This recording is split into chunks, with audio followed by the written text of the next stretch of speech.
السلام علیکم دوستوں، میرا نام زبیر شبیر ہے۔ تماشا دیکھنے والے مسلسل کی بنیاد پر کراچی والے یہاں پر پہنچنا شروع ہو چکے ہیں، جبکہ ریسکیو کا کام کرنے والے اداروں کو سخت سے سخت پریشانی ہو رہی ہے، کیونکہ یہاں پر ٹریفک جیم ہو رہا ہے۔ میں اس وقت موجود ہوں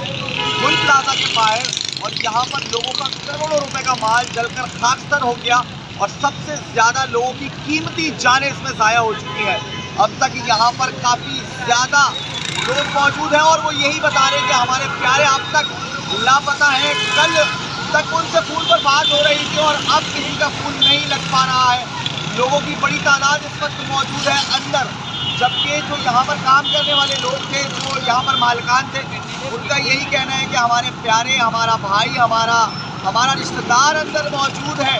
اس کو بچانے کے لیے تمام تر یہاں پر ریسکیو ادارے کوششیں کر رہے ہیں، تاکہ کسی نہ کسی طریقے سے اس کو زندہ یا مردہ حالت میں نکالا جا سکے۔ ریسکیو اداروں کو کافی زیادہ پریشانی کا سامنا کرنا پڑ رہا ہے، کیونکہ واٹر ٹینکر یہاں پر آ رہے ہیں۔ واٹر ٹینکر کی نکاسی اور واٹر ٹینکر کے لیے ٹریفک کی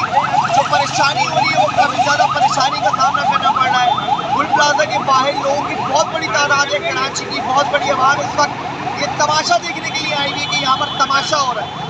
خدا را تماشا دیکھنے کے لیے نہیں آؤ، اپنے گھر پر بیٹھ کر ان لوگوں کے لیے دعا کرو جن کا پیارا اس وقت اس بلڈنگ کے اندر پھنسا ہوا ہے، اور لوگ کروڑوں روپے، لاکھوں روپے کا سامان ان کا جل کر خاکستر ہو رہا ہے۔ یہاں پر تماشا بناؤ گے، آپ لوگ یہاں پر جمع ہوگے، تو ریسکیو ادارے یہاں پر اپنا بہتر طریقے سے کام نہیں کر سکتے، کیونکہ عوام کی تعداد یہاں پر بہت بڑی موجود ہے، جو کہ ریسکیو کا کام کرنے میں رکاوٹ کا جو ہے وہ سامنا کرنا پڑ رہا ہے ریسکیو اداروں کو۔ تو ابھی بھی میری ریسکیو اداروں سے بات ہوئی ہے، انہوں نے بتایا ہے کہ اب تک کافی لوگ اس کے اندر موجود ہیں۔